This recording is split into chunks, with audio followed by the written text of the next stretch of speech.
एक बार की बात है, छोटे से टाउन रॉडशायर में एक लड़की रहती थी, बेली। उसे किताबें पढ़ना पसंद था।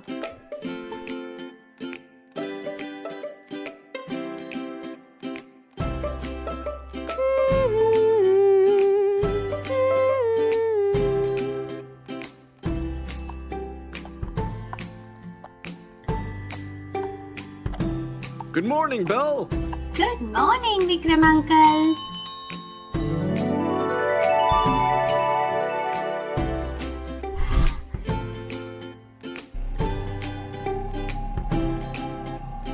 ए लड़की,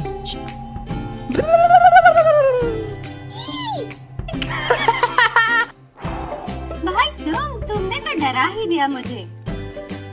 तुम कब बड़े होगे? बेली, सैम, सुनो जरा, तुम दोनों यहाँ आओगे? आया पापा।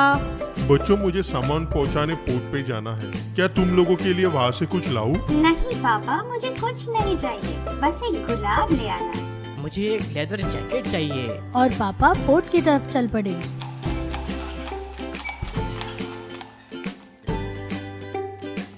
पोर्ट पे तो बाजार लगा था, काफी सामान आया था। सुंदर कपड़े, सुंदर गहने और लेदर की कमाल जैकेट्स भी। इसे तो मैं हमेशा से ढूंढ रहा था। बहुत सामान ले लिया। मेरी बग्गी में और कुछ नहीं आएगा। Thank you. बच्चों के लिए भी काफी सामान मिल गया। अब मुझे चलना चाहिए, रात होने वाली है।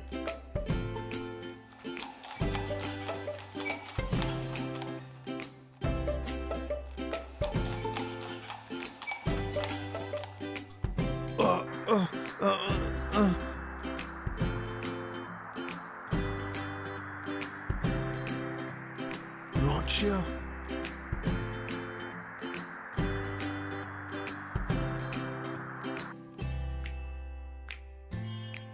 ओह, ये तो कोई पुरानी हवेली लगती है। देखते हैं, शायद यहाँ कोई तो रहता होगा। मुझे कहीं तो रात गुजारनी पड़ेगी।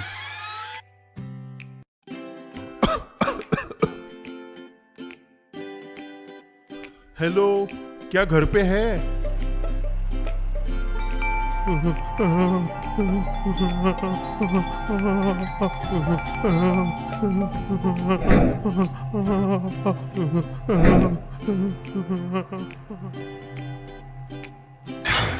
बैठ जाओ।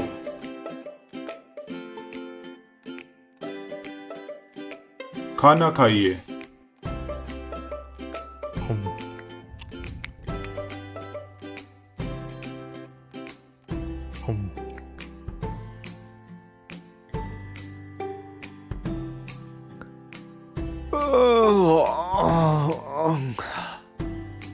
तुम्हारे सोने का इंतजाम नीचे कमरे में किया है, तुम वहां आराम कर सकते हो।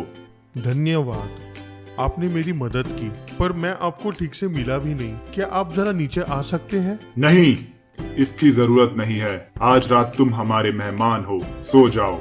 बस ये याद रखना, हमें चोरों से नफरत है, तो यहाँ से कुछ लेने की जरूरत मत करना। बिल्कुल।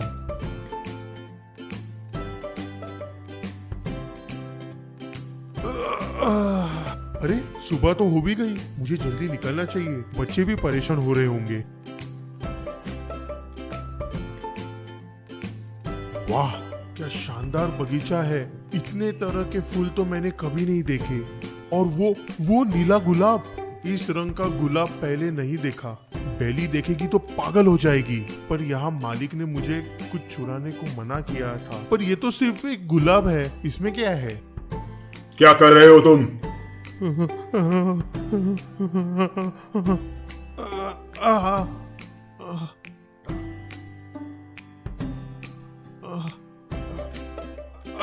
तूने मेरे यहाँ चोरी की, मैं तुझे काल कोठरी में डाल दूंगा। अब तू वहीं सड़ेगा। मुझे माफ कर दो, मुझे माफ कर दीजिए।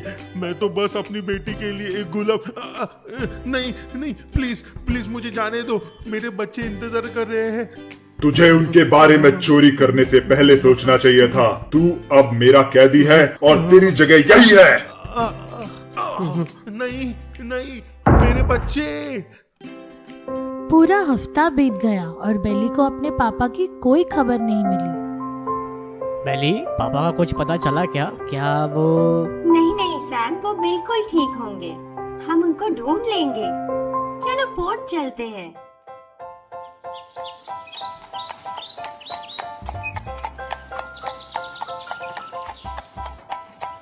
देखो बेली, ये साइनबोर्ड तो गलत दिशा दिखा रहा है। अरे हाँ सैम, हो सकता है पापा यहाँ से गए होंगे। चलो देखते हैं। अरे वहाँ देखो, वो तो अपना घोड़ा पैलोनिनो है ना? पापा। बेली, सैम, मैं यहाँ हूँ।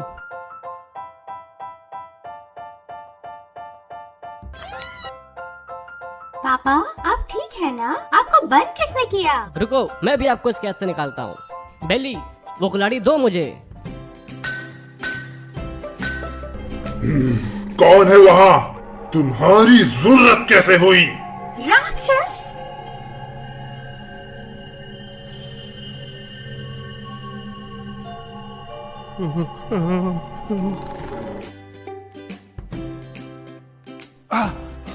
तुमने मेरे पापा को बंदी क्यों बनाया है? इसने मेरे यहाँ चोरी की और तुम दोनों इसे छुड़ाने आए हो। अब कोई भी यहाँ से नहीं जाएगा। क्या मैं कुछ कह सकती हूँ? मेरे पापा बहुत अच्छे इंसान हैं। उन्होंने आपका क्या बिगाड़ा है जो आपने? तूफानी रात में मैंने इसको खाना दिया, रुकने के लिए जगह दी, लेकिन इसने मुझे सिर्फ धोखा दिया। इसने मेरा सबसे कीमती गुलाब चुराने की कोशिश की। मुझे तो पता भी नहीं था। मुझे तो लगा कि वो तो बस एक फूल है, पर मैं आपसे माफी मांगता हूँ। मुझे अफसोस है और मैं भी अपने पापा की तरफ से आपसे माफी मांगती हूँ। दरअसल गलती मेरी है, मैंने ही उनसे रोज मंगाया था। मेरी गुजारिश है आप इनको छोड़ दीजिए, चाहे तो मुझे बंदी बना लीजिए। क्या ये वही लड़की है जिसका मुझे सदियों से इंतजार था? क्या ये मुझे इस शाप से मुक्त करा सकती है? एक सुंदर राजकुमार था और उसके सामने एक बुढ़िया उससे कुछ मांग रही थी। हरगिज नहीं, चल भाग यहाँ से बदसूरत बुढ़िया। बदसूरत बुढ़िया! राजकुमार, तूने मुझे बदसूरत कहा। अब मैं तुझे श्राप देती हूँ। लो, अब से तू खुद बदसूरत हो जाएगा। ऐसा ही जिएगा तू। नहीं, मुझे माफ कर दो, मैं आपको जानता नहीं था। अब कोई फर्क नहीं पड़ता। दुनिया में कोई अब तुमको नहीं जानेगा। तुमको कोई ऐसा ना मिले जो तुमसे प्यार करे, बावजूद कि तुम इतने बदसूरत हो। ऐसा दिखने से बेहतर तो मैं अपनी जान दे दूंगा। ठीक है, तुमको पता चलना चाहिए कि सुंदरता के बिना जीवन कैसा होता है। और अगर मरने का मन करे तो बस ये गुलाब खा लेना। और हाँ, तुम चाहो तो किसी को अपना बचा हुआ जीवन दान भी कर सकते हो। एक्चुअली मैं इस बात से राजी हूँ। अगर तुम इन दोनों की जगह लेने को तैयार हो तो ये दोनों जा सकते हैं। पापा कोई बात नहीं, आप दोनों जाइए। आप दोनों की बजाय सिर्फ मुझ एक को सजा भुगतनी पड़ेगी। बेली, मेरी बच्ची, मैं कैसे तेरे बिना रह सकूंगा? खुद से ज्यादा चाहा है तुमको। मैं यहाँ ठीक रहूंगी, आप जाइए। आप अपना और भाई का ख्याल रखना। मैं इसे कैदी नहीं बनाऊंगा। ये महल में मेहमान जैसे रहेगी। Thank you. मुझे कुछ नहीं होगा पापा। मुझे माफ कर दे मेरी बच्ची, और अपना ख्याल रखना।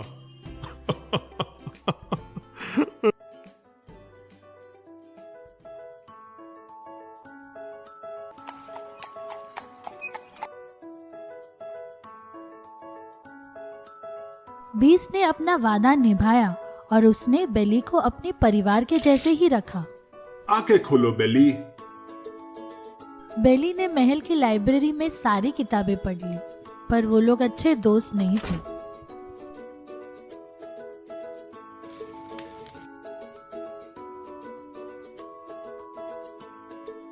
एडम, मैंने खुद अपनी मर्जी से ये रास्ता चुना है। तुमने अपना सारा जीवन अकेले ही बिताया है। अब कम से कम हम दोस्त जैसे बात तो कर सकते हैं। मुझे बुरा लगता है कि मैंने तुम्हारी आजादी छीन ली, और परिवार भी, पर तुम फिर भी मुझे राक्षस की नजर से नहीं देखती। मैं किस्मत को मानती हूँ। हर बार चीजें एक मकसद से होती हैं। अरे उधर देखो, बर्फ पड़ रही है, आओ मेरे साथ।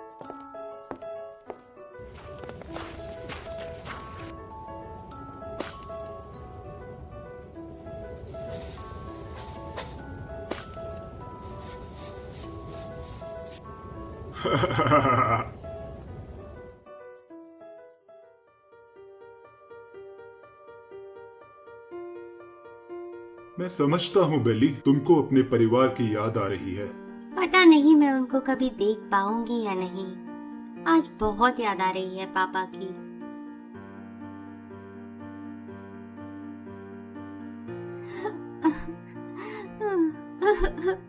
बेली, सब ठीक तो है ना? तुम रो क्यों रही हो?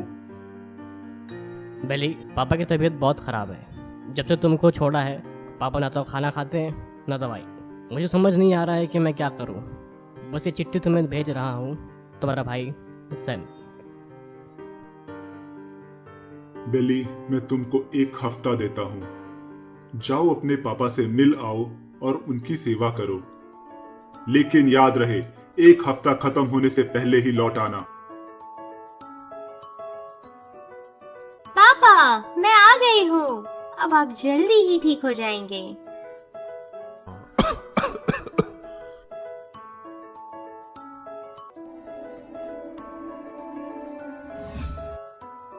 पापा, 1 हफ्ता खत्म होने आया है। अब मुझे जाना होगा। बीस्ट इंतजार कर रहा होगा। बेली, तुम चली तो जाओगी, पर मैं तुम्हारे बिना नहीं जी पाऊंगा मेरी बच्ची।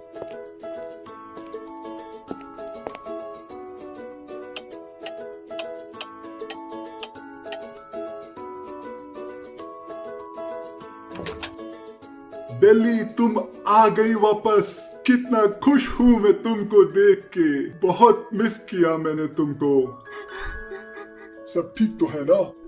मैडम, डॉक्टर ने बोला है कि पापा कुछ दिन ही और जिएंगे। ओह, मैं कुछ कर सकता हूँ। बस यही रुको।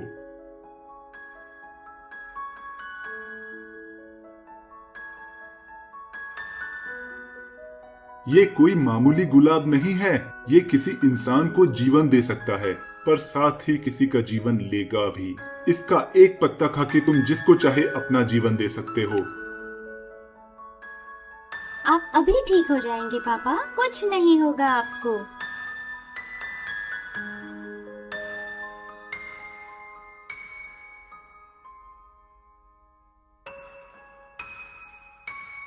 आप तो ठीक हो गए, पर इसके हिसाब से मुझे मर जाना चाहिए था।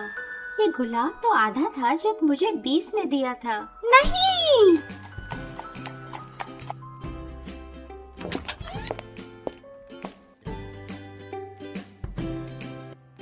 मैं समझ गई थी कि ये तुमने ही किया है एडम। तुमने गुलाब खा के अपनी जिंदगी मुझे दे दी। तुमने मेरे लिए अपनी जान दे दी। I love you.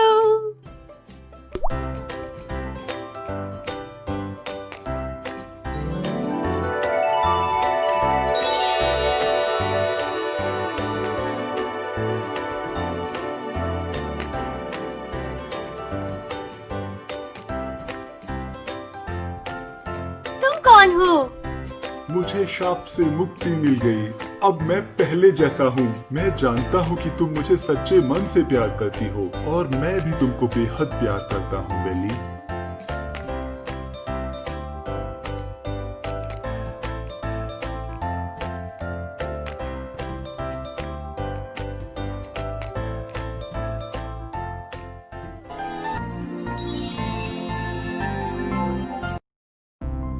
एक गांव में एक किसान रहता था, मनोहर।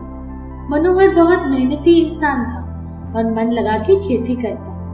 वो अपने खेत के लिए बहुत दूर से पानी लाया करता था। उसके पास 2 विशाल घड़े थे, जिनको वो डंडे पे बांध कंधे पे रख के नदी से पानी भर के लाया करता था। कितनी धूप निकल रही है और गर्मी भी है। आज खेत की बुआई करता, सफाई भी। ये पानी पहुंचाने का काम हो जाए तो बाकी करता हूँ। बहुत काम है। लेकिन जब मनोहर खेत पे पहुंचा और उसने घड़ों में देखा अरे ये कैसे हुआ? एक घड़े में पूरा पानी है और एक घड़ा तो सिर्फ आधा ही भरा है। ओह, मतलब एक घड़ा फूटा हुआ है। लौटकर आते आते पानी आधा हो गया। चलो कोई बात नहीं, पर अब नदी का एक चक्कर और लगाना पड़ेगा, बाकी कुछ नहीं। मनोहर रोज नदी के 2 चक्कर लगाने लगा। मनोहर को दुगनी मेहनत करता देख उसके साबुत घड़े को बहुत अफसोस हुआ। वो बोला, अरे फूटे, देख तेरी वजह से मालिक को कितना कष्ट उठाना पड़ रहा है। तू आधा पानी नीचे गिरा देता है और मालिक को दोबारा पानी लाना पड़ता है। ऐसा सुन के फूटा घड़ा बहुत उदास हो गया और रोने लगा। मुझे माफ कर दो, मैं भी रोज देखता हूँ और मालिक की हालत देखकर मुझे भी बहुत बुरा लगता है। पर मैं कर भी क्या सकता हूँ, मैं तो एक फूटा हुआ घड़ा हूँ।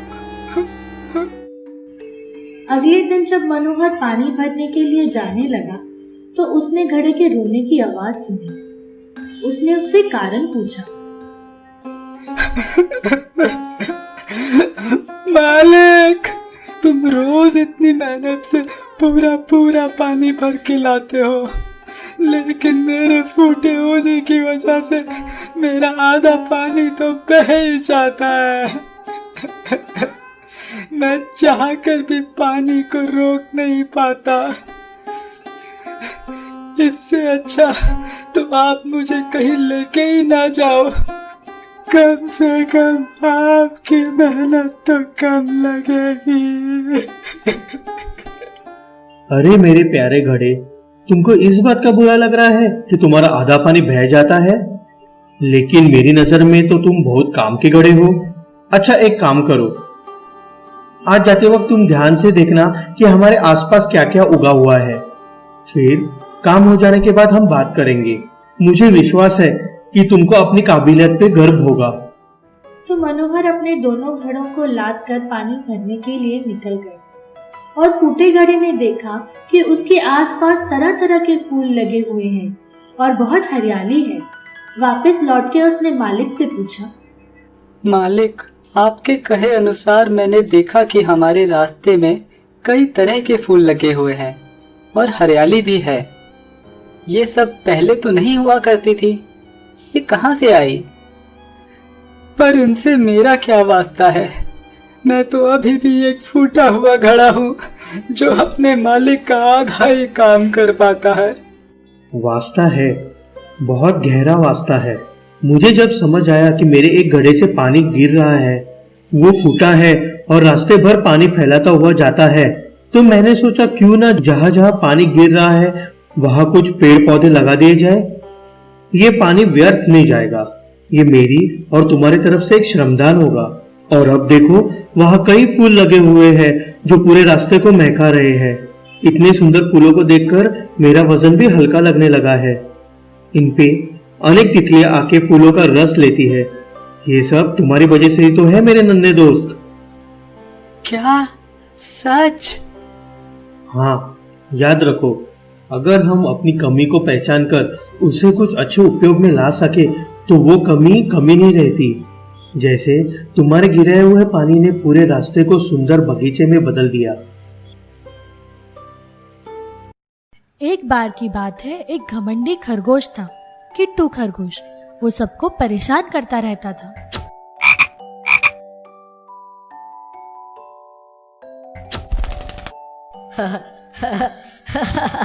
अबे कछुए, तू कितना ढीला है, थोड़ा जल्दी चलना। ये देख। बदमाश किट्टू। फिर एक दिन कछुए को गुस्सा आया। घमंडी किट्टू, तू अपने आप को समझता क्या है? जब देखो सबको तंग करता रहता है। ओए धीमे कछुए, ज्यादा उड़ मत, तेरे को तो ठीक से चलना भी नहीं आता। अच्छा किट्टू, तुझको अपनी रफ्तार पे घमंड है। चल आजा, रेस करते हैं। और छोटी मोटी रेस नहीं, लंबी रेस करेंगे। अबे मजाक कर रहा है? रेस वो भी मेरे साथ? जितनी देर में तू एक पैर उठाएगा मैं तो रेस जीत भी चुका हूँगा। ठीक है, तेरी मर्जी, चल रेस ही करते हैं। ये सही है, रेस होनी चाहिए। बहुत दिन हुआ जंगल में कुछ मजा नहीं हुआ। ये मजेदार है। रेस होगी, रेस होगी। कल सुबह 6 बजे यहीं से शुरू होकर वो दूर पहाड़ी की चोटी तक भागना है। जो जीतेगा उसे तेजू मास्टर का खिताब मिलेगा। सब जानवर आ जाओ कल सुबह। हारने को तैयार हो जाए कछुए, और देख ले, आ जाना, गायब मत हो जाना। मैं यही मिलूंगा किट्टू। कल पूरे जंगल को पता चलने दो कौन तेज है। कछुआ काका, तुमको सचमुच लगता है कि तुम किट्टू को हरा दोगे? देखते जाओ नट्टू, खरगोश घमंडी है, जरूर हारेगा। जैसे पक्का हुआ था, सब जानवर सुबह सुबह रेस देखने के लिए पहुंच जाते हैं। कछुआ और किट्टू भी तैयार है। रेस शुरू होती है।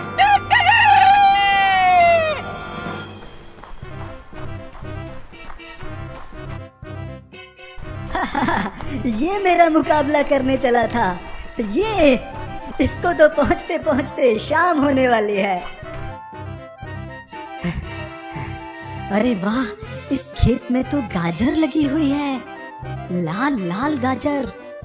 मुझे तो भूख लगने लगी। चलो पेट पूजा हो जाए। वैसे भी कछुआ तो कहीं दिखाई नहीं दे रहा है। मजा आ गया, लाजवाब गाजर थी। अब थोड़ा पानी मिल जाए। कछुआ तो अभी भी नजर नहीं आ रहा है। अब दिखा है थोड़ा सा, बहुत ही स्लो है। आ जाने दो थोड़ा पास में, तब मैं फौरन इसको पीछे छोड़ दूंगा। कल से लोग मुझे तेजू मास्टर के नाम से जानेंगे। अब थोड़ी देर आराम कर लेता हूँ।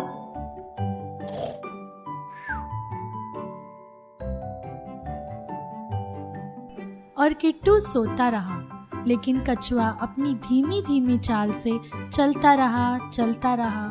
शाम हो गई। कछुआ रेस जीतने वाला था। सब जानवर खुशी से चिल्लाने लगे, जीतेगा भाई, जीतेगा। कछुआ काका जीतेगा। कछुआ काका जिंदाबाद। शोर सुन के किट्टू उठता है और बहुत तेज भागता है, पर कछुआ तो रेस जीत चुका था। किट्टू को बुरी तरह से हराने के बाद तेजू मास्टर का पुरस्कार कछुआ काका को मिलता है।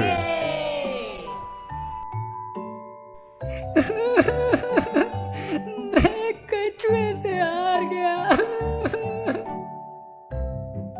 निराश ना हो किट्टू, तुम बहुत तेज भागते हो। तुम सिर्फ इसलिए हारे क्योंकि तुम्हें खुद पर घमंड था कि तुम्हें कोई हरा नहीं सकता। याद रखो, कोई जानवर छोटा नहीं होता, और जो जानवर हमेशा अपने लक्ष्य के लिए काम करता रहे, उसकी जीत जरूर होती है।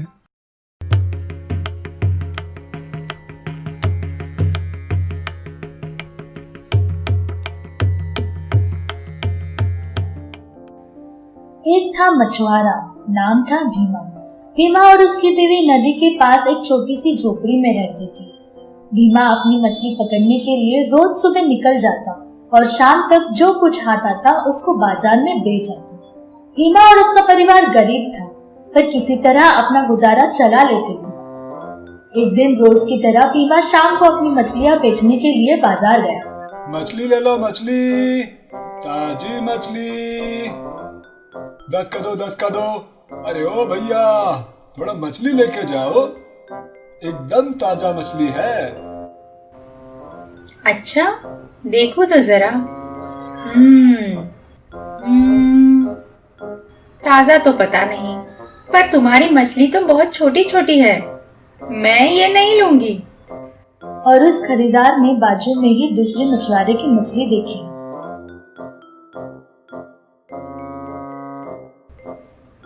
ये बात, ये होती है मछली, बड़ी और शानदार। कैसी दी भैया? बस 100 रुपया मेम साहब। 100 रुपया? बहुत महंगी है। आखिरी मछली है, आपके नाम की रखी थी, बस सब बिक गई। इतनी बड़ी मछली इतने में कहीं नहीं मिलेगी।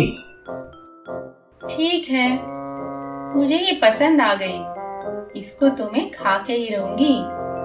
दे दो, ये लो 100 रुपए। थैंक यू मैडम, मेरा भी माल खत्म, मैं घर चलता हूँ।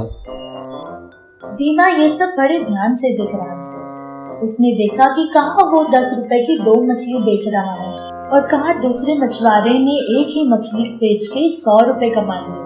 वो फौरन दूसरे मछुआरे के पीछे पीछे गया। भैया जी 1 मिनट जरा मेरी बात सुनो। मैंने देखा आपने 100 रुपए में अपनी मछली बेच दी। एक ही मछली में इतना पैसा कमाया, कैसे करते हो? थोड़ा मुझे भी सिखा दो, मैं भी पैसे कमाना चाहता हूँ। आप भी सीखोगे? देख भाई, याद रख, जो बंदा छोटा हाथ मारता है उसके हाथ में कभी बड़ी मछली नहीं लगती। तुमको बड़ी मछली पकड़नी है ना तो बड़ा हाथ मारो, सिंपल। अपन अभी चलता है, बीवी वेट कर रही होगी। और ये सुन के भीमा भी सोचता हुआ अपने घर की तरफ निकल गया। जो बंदा छोटा हाथ मारता है उसके हाथ में कभी बड़ी मछली नहीं लगती। तुमको बड़ी मछली पकड़नी है ना तो बड़ा हाथ मारो, सिंपल। मैं भी अब स्मार्ट बनूंगा, सिर्फ बड़ा हाथ मारूंगा। अब अगले दिन सुबह ही भीमा नदी में जाल डाल के बैठ गया। कुछ देर बाद जाल में हलचल हुई। उसने निकल के देखा तो उसमें कई छोटी मछलियां थी। अरे इतनी सारी मछली, पर ये तो सब छोटी है। मुझे तो बड़ी मछली चाहिए। पर ये हाथ आ गई हैं तो इनको भी रख लेता हूँ। भीमा मछलियाँ रखने ही वाला होता है, तभी उसको दूसरे मछुआरे की बात याद आती है। जो बंदा छोटा हाथ मारता है उसके हाथ में कभी बड़ी मछली नहीं लगती। तुमको बड़ी मछली पकड़नी है ना तो बड़ा हाथ मारो, सिंपल। फिर कुछ सोचकर भीमा ने सारी मछलियाँ नदी में छोड़ दी और फिर जाल लगाया और इंतजार करने लगा। दोपहर हो गई। अरे जाल में हलचल हुई। निकालता हूँ, शायद इस बार बड़ी मछली हाथ लगी हो। अभी देखता हूँ। पर इस बार वैसी ही छोटी मछलियाँ थी जाल में। भीमा ने फिर सारी मछलियाँ नदी में वापस फेंक दी। भीमा बड़ा खिलाड़ी है, अब सिर्फ बड़ा हाथ ही मारता है। मुझे नहीं चाहिए ये। फिर से जाल बिछाना होगा। अभी वक्त है, जरूर कुछ हाथ लगेगा।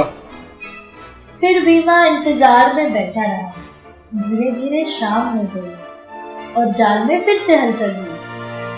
हिला, जल्दी निकाल भीमे, बड़ी मछली पकड़ेगा आज तू, 100 रुपया कमाएगा। लेकिन हर बार के जैसे ही इस बार भी सिर्फ छोटी ही मछली फंसी थी जाल में। हाँ, फिर से वही।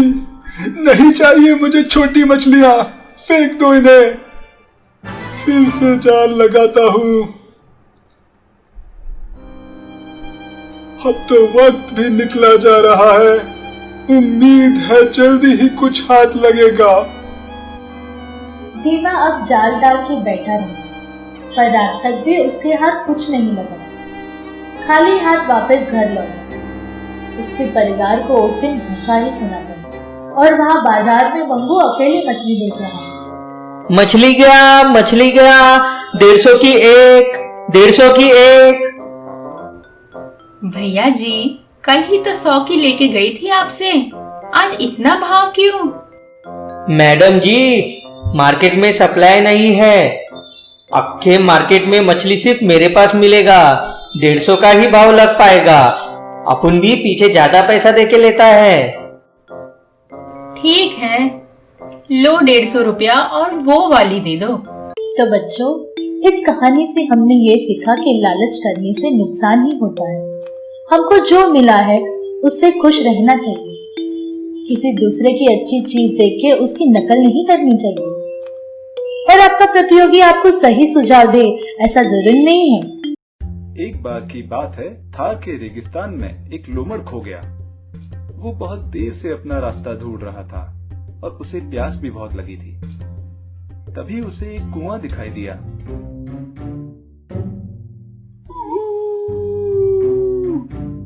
कमाल है, रेगिस्तान में कुआं।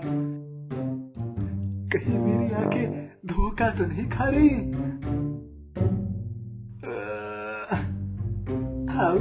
मैं पानी तक पहुंच ही नहीं पा रहा हूँ।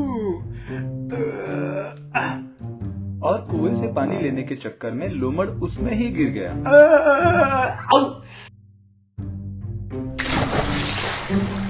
अयो, गिर गया। किसने धक्का मारा मुझे? लग गई। पानी पी लेता हूँ। वाह वाह, कितना निर्मल और मीठा पानी है। मजा आ गया। पूरी प्यास मिट गई। पर अब इस कुएं से बाहर कैसे निकलूं?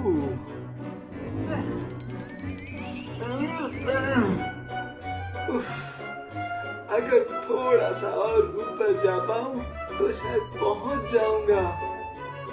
पर कैसे?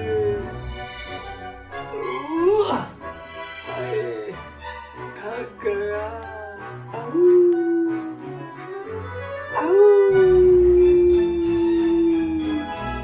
बहुत देर हो गई। रात में तो ठंड से मर ही जाऊंगा। क्या करूं? कोई तो मदद करो। कोई तो मुझे बाहर निकालो। कोई तो बचाओ, बचाओ मुझे, बचाओ, बचाओ। इत्तेफाक से तभी वहाँ से एक बकरी गुजर रही थी। अरे ये आवाज कहाँ से आ रही है? यहाँ कौन है? मुझे इतनी प्यास लगी है। आवाज तो इसी में से आ रही है। कोई है यहाँ? है ना, मैं हूँ मैं, देखो इधर। लोमड़ मामा, कुएं में तुम अंदर क्या कर रहे हो? अब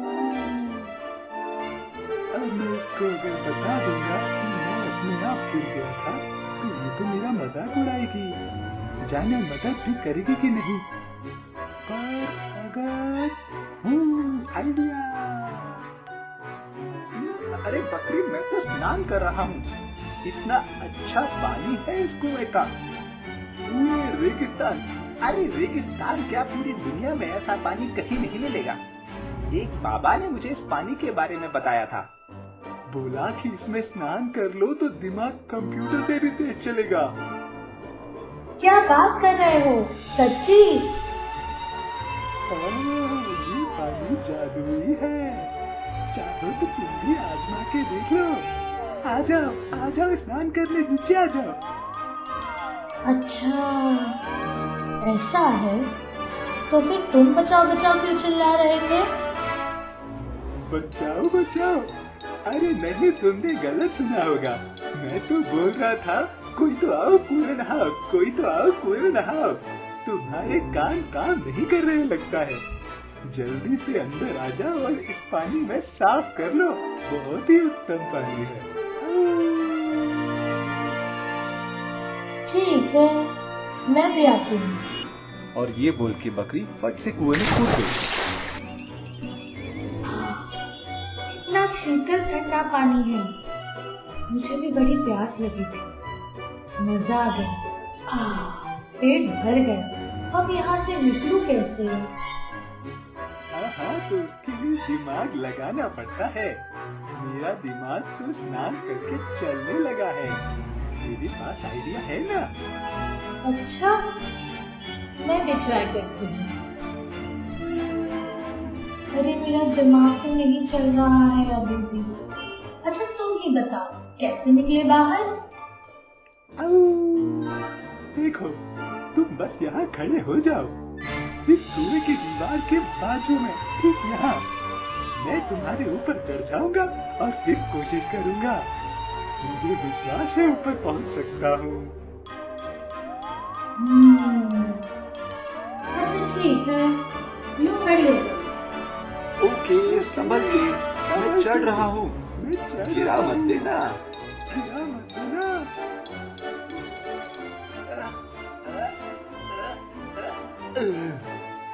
निकल आया, देखा है ना कमाल का आइडिया। पर मैं तो अभी भी यही हूँ, मैं कैसे बाहर आऊँ? तो थोड़ा पानी और पी, तेरा दिमाग भी खुल जाएगा। और जोर जोर से आवाज लगाना, हाँ बचाओ बचाओ की। फ्रेंड्स, अगर आपको हमारा वीडियो पसंद आया है तो इस वीडियो को लाइक कीजिए और हमारे चैनल को भी सब्सक्राइब कीजिए।